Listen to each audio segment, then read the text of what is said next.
We're going to move on to football now, especially news off the field, because the Premier Soccer League has got its hands full as they try to resolve the protracted legal matter of Royal AM as clubs' fixtures. They remain suspended by the PSL, both in the league as well as in the Nedbank Cup, because the curator is now in charge of the club's affair and they're yet to write a letter of comfort to the league on the state of readiness to host matches. There have been several reports recently from SABC Sport that the PSL is considering expelling Royal AM from the league. But how possible is this? Well, we've got the right man here in studio to answer these questions for our sports law expert. Mandla Tshabalala specializes in football matters and joins us here on Sports Live. Good evening, Mr. Tshabalala. Thanks again for joining us. Thank you. It's good to be here again. We always call you to talk about these difficult matters. Why is this one so difficult for the league to deal with? Because people feel it's not been handled properly, there's been no proper communication. Yeah, because a matter of this nature has never happened before in our league. There is a club that is registered with the league and is a member of the league. Now they've got a challenge that there's a third party that is interfered with the running, which is SARS. Now, remember that all the clubs that are competing in the NSL, which is PSL and LFT, are all companies. They are regulated by the company laws, and third parties like SARS have an influence, especially because you still have to pay your pay as you earn or all the SARS obligations, obligatory money that you have to pay. Now, on the other hand, we've got an NSL that its job is to make sure that the teams play. Now, with SARS interfering and actually having a right to take whatever that is due to them from the league, it makes it a bit difficult. So that's why we find ourselves in this situation. How different is it from the Swallows situation where they had asked for postponement of games and they were given that postponements and then they couldn't honor those games? Well, in this case, Swallows requested the postponement. In this case, the difference is that the league has actually suspended all the games of Royal AM until such time that Royal AM comes back and satisfy the league that they can actually meet their financial obligations. And it's suspension of the games which can be uplifted anytime once the league is comfortable that Royal AM can be able to meet their financial requirements. You highlight that it's suspensions of the games. Yes. It's not suspension of the club. Would it have been a different scenario if the club was suspended?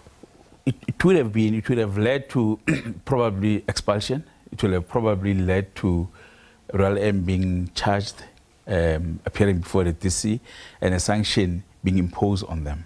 So right now we don't have all those situations. Again, the difficulty the PSL finds itself is they've got other obligation of sponsors with 16 teams in the league. Now, my understanding is that when PSL made a proposal to the sponsors, they offered 16 teams in the PSL. So they need to be 16 PSL teams until the end of the season, or until of the contractual obligation. Does it mean those sponsors then, or those partners of the league, could go and ask for their money back from the league if the league or that does not finish with 16 teams? Well, it's a bit difficult. We don't know the terms of the contract. Right now, if there's 15 teams, there will be a breach of contract committed by the league, because now they've promised 16 teams, now they've got 15 teams. And the consequences thereof is something that we don't know, because it could be contained in the contract as a breach of contract or as remedies for breach of contract. And is expulsion a real possibility here? Again, it's difficult. When you look at the rules, the league have got the powers to terminate membership. Well, we don't know in what way. But expulsion, which we found, I think, in the Rule 57 of the handbook, it's expulsion as a consequence of a disciplinary proceedings. So a team needed to be charged first and appear before the DC, and the DC recommend an expulsion from the league because of being found guilty of a misconduct. Which hasn't happened yet. Which hasn't happened as yet. But again, it will be difficult for the league now to charge the club because the league has actually suspended the club. So right now there's no misconduct that the club is committed. The club did say they would make a request to SARS or to the curator to release some of the funds so that they can continue running their affairs. It looks like that has been a decline now. Is that another blow now? How big a blow is this? Well, it is a blow. The more they don't participate in the games, the more the players don't participate, the players don't get their salaries. Other staff members, they don't get salaries. Now, well, I'm sighing because it's a bit difficult. There need to be an action that has been taken. There's a game that has been suspended of the Nedbank game, Milford, which in my opinion, that could be a income generating. You know, if they proceed to go to the next level, that's when they make the money. So it could be a big blow if they continue not participating, and we don't know where it's going to lead them up until the end of the season if they don't participate in their games. And we are running out of time now. The season will finish in the next few months. Some teams have played Royal AM, others haven't. The big question is now what could happen to the points now? Now, if the team has been expelled from the league or membership has been terminated, now all the points that the club has accumulated are expunged. So meaning Royal AM will be treated as being a team that has never affiliated for this season with the league. So it will appear as if they've never played any game, they've never won any game, they've drawn no game, they've collected no points, so it will be 0-0-0-0. The disadvantage will be against those teams that have actually they've played already and collected points.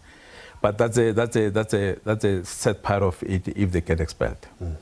What can we take from this saga? Because there's been talk, questions asked about whether due diligence was done here, because we've seen a lot of clubs being bought and statuses being sold and all of that. And there were concerns initially when Royal AM bought Bloemfontein Celtic, but Bloemfontein Celtic had their own challenges also. What can we take, South African football, take out of this? Well, it's business. Football is business.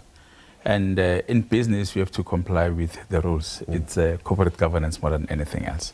I mean, we know here it's SARS. SARS, their job is to collect money. So we just make sure that we pay SARS and we're in top of our game in as far as corporate governance is concerned.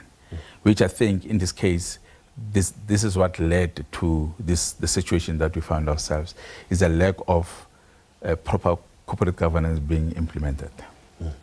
And talking about that, do you think then more diligence should be done maybe when in situations like this when clubs are being bought? Because it's not the first time we've seen Bidvest being bought, and then we saw the club that bought them also having challenges a few months later.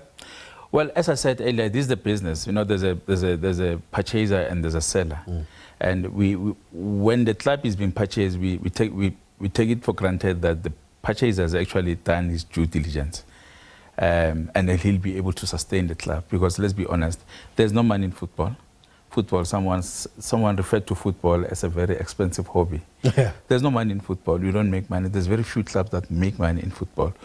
People put in their own hard-earned money to make sure that the club sustains itself.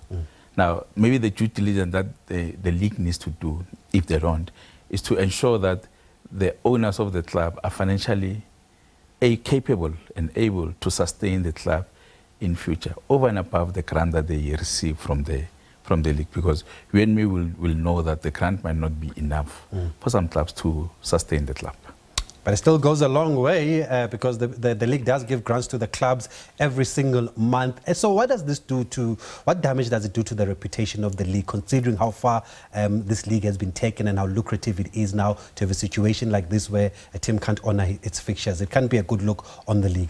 This situation has brought a lot of disrepute to the club.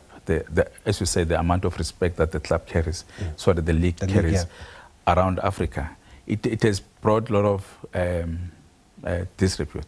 But I must say, we have experienced these kind of situations where clubs, and not only in South Africa, not only in Africa, even in some other countries in Europe, that they fail to pay their players because of their, I don't know, financial difficulties.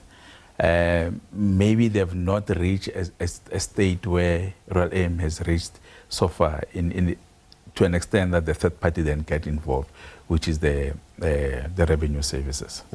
But to be clear, this is not the league's fault. It's a SARS matter here that has led Royal AM to be in this situation. As I said, it's a third party that has got the powers.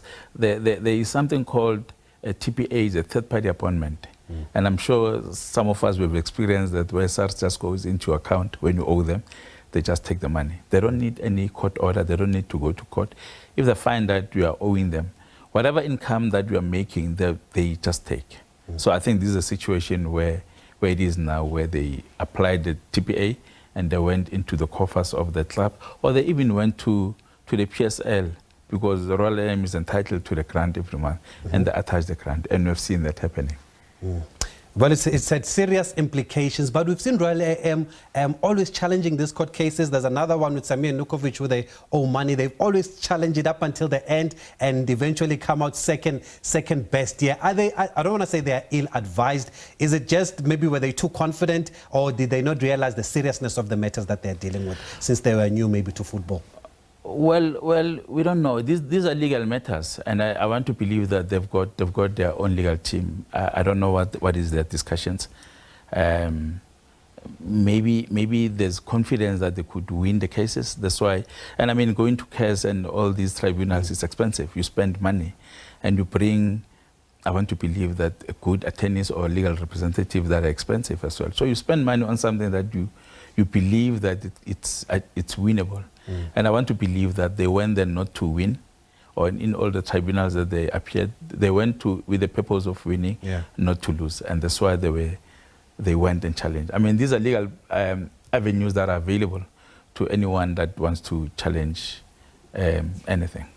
We talk a lot about the club, but what about the players? Yeah, you got to feel for them to be in this situation. Is the league obligated to try and help them out financially, or is this where maybe a union comes in here to address these issues? Well, I think that's where the union comes in.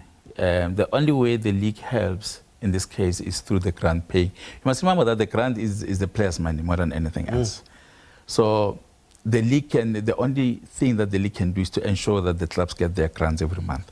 But I think here it's an issue of union coming in and trying to resolve it. And in trying to resolve it is trying to get monies from the club that are being owed to the players. But if there's no money, what do you do?